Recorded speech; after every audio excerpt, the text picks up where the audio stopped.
So it's October, and I know this movie came out like 2 months ago, something like that. I think August, September, somewhere in there. But I'm reviewing it now because it's October and might as well. And I didn't even really want to talk about, but we're going to talk about it anyway just cause.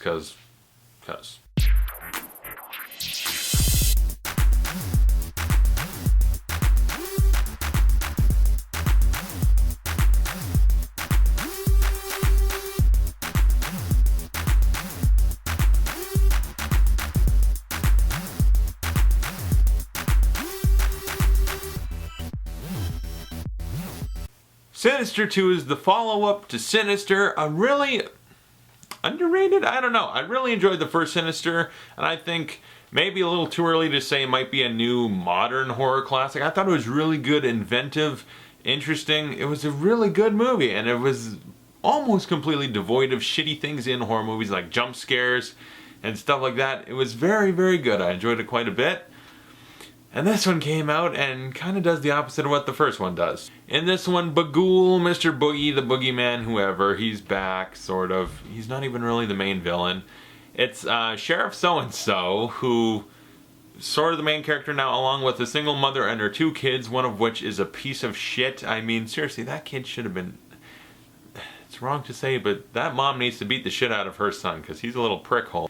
But her 2 kids are being initiated into the cult of Bagul or whatever, where they find, like in the first one, Ethan Hawke found the Super 8 tapes, watched them, got involved in all this. In this one, it shows the child side, because if you didn't know, there's an aspect to it that the kids are involved in, where they watch the tapes and become more involved, engrossed, and if you watch them all, bad stuff happens, I'll just put it that way. And this one basically explores all that from the child side, while also showing Sheriff So-and-so not doing much, really. He's kind of trying to figure out the whole thing after the events of the first one, and then Bagul will like pop up in his computer like blah, blah, blah. That's kind of all he does. When you're trying to make a new horror icon or horror series, sometimes it's very important to have the main villain, the Jason Voorhees, Michael Myers, Freddy Krueger, and they don't always have to have that. Paranormal Activity, I guess, has Toby, Saw has Jigsaw, and Billy the Puppet, so they still kind of do that. And this one's got Bagul, even though Bagul is almost completely useless. He does nothing. He does nothing. In the first one, there was mystery, it was creepy, and so it's okay that we don't know everything about Bagul. This one, they're explaining a little bit more, and it becomes increasingly more obvious how useless Bagul is to the actual story. He does nothing. He's kind of like... He's there to make evil ghost kids be evil ghost kids. He's there to make them do bad things, otherwise he'll do bad things. But Bagul himself doesn't do much of anything. What does he do? He pops out on one point to scare Sheriff So-and-so, and then he pops up in his computer to scare him, and then he pops up another place to scare him, and another place to... All he does is pop up to do jump scares. That's all he does, and I hated him because of it. Because he was the sign of jump scares. Bagul is now the jump scare figure, and I hate his guts. This movie has quite a few jump scares, and it's quite annoying because there is nothing scary about it. It's startling. That's not horror. Horror is different than being startled. There's a difference. You watch The Shining, that's a great horror movie. Is there someone jumping out every 5 seconds? No, it's psychological horror, playing with your mind, providing scary imagery or ideas. Just because something scares you doesn't mean that it's actually scary. It's just startling. A loud noise and something jumping at you suddenly, that's startling. That's not horror. And a lot of people grow up now, little teeny boppers, and they're like, that's what horror is. It didn't scare me. I hardly jumped. That's not what horror is. Slap you in the face, you ignorant piece of shit, and also don't talk in a theater. Seriously. When I watched this movie like 2 months ago, a bunch of little asshole teenagers all over the theater talking to each other. He's gonna jump out now. He's gonna jump out now. Right now. Okay, there it goes. That was scary. Like, that's what they're doing. And I know I was whispering it, but it was more like this. It was like, oh, he's gonna do it now. Oh, that's fucked up. Oh, that's kind of scary. Oh, he's gonna do it now. What's happening? Like, it was that. They were right behind me. I secluded myself to hide, to watch the movie and try and enjoy it. 3 little assholes sat right behind me and started talking. It's like, motherfucker. And I would have told them to stop, and I was ready to turn around and like, shut your damn mouth, because that's how I do it. But then there was also like 3 other groups of people over the theater talking. It's like, unless I got up and George Costanza then just looked at them and were like, shut the hell up. I'm trying to watch a movie. I took it up the tailpipe that day, and I didn't mind almost because the movie wasn't that good, but damn, fucking people in the movie. I hate them. But back to the movie. I got very sidetracked right there. What is it? Bagul's useless. What else?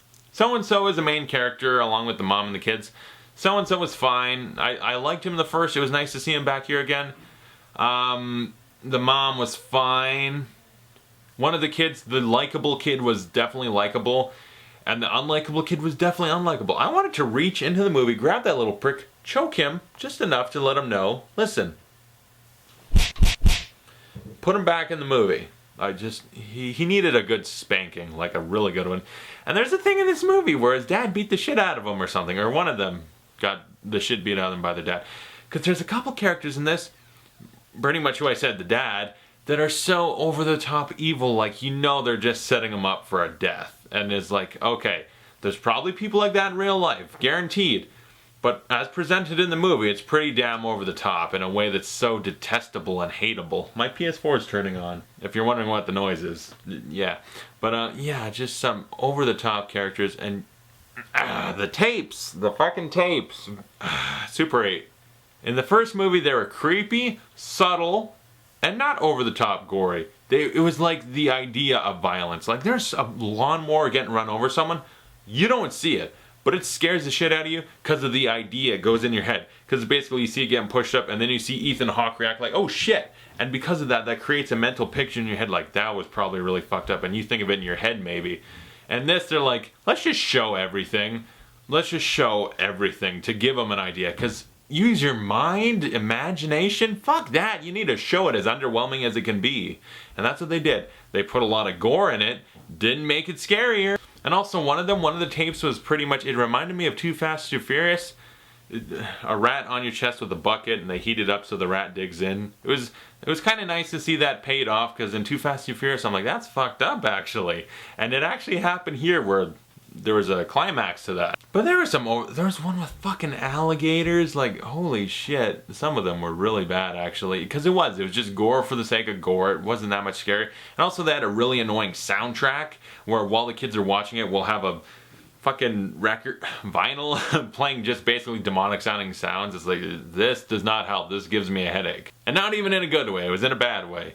So yeah, Sinister 2. Not scary. Not very entertaining. It's actually pretty boring and predictable because I knew where the movie was fucking going. 98% of the movie, I knew where it was going to go. And, like, the main characters are fine. The main characters are fine, but it's still not scary, not intense, not creepy even. A movie doesn't have to terrify me to my bone, but if it can have a creepy atmosphere. Because Sinister, I call it scary because it was very creepy, which made it scary. It's the same thing pretty much to me. But yeah, it's not creepy, it's just boring and tired. And did I mention the ghost kids? I did. The ghost kids get to return, and my God, they're terrible actors. They're terrible actors. Some of the worst. Shut up there! They're some of the worst kid actors I've seen in my life. Oh, like really, I get it. They're kids. They're not going to have all the subtleties and amazingness of an adult actor, but still, Macaulay Culkin could be a creepy bastard if he wanted. These fuckers couldn't do that. They're no Macaulay Culkin. Did I just say that? Yeah, they were actually so terrible. They were so laughably bad, some of them. I'm like, you gotta be fucking kidding me. It was ridiculous. Oh, they were the worst. They actually really took away from the movie. They sucked. Anyway, yeah, Sinister 2. Just everything good about the first one. Like, they took the soul, the creep factor, the mystery, Ethan Hawke, the great subtlety, anything good about the Super 8 tapes, and they just put them in a little drawer, and then locked that drawer in a trunk and threw that trunk off a cliff, and then whatever they had left with, they put it on screen.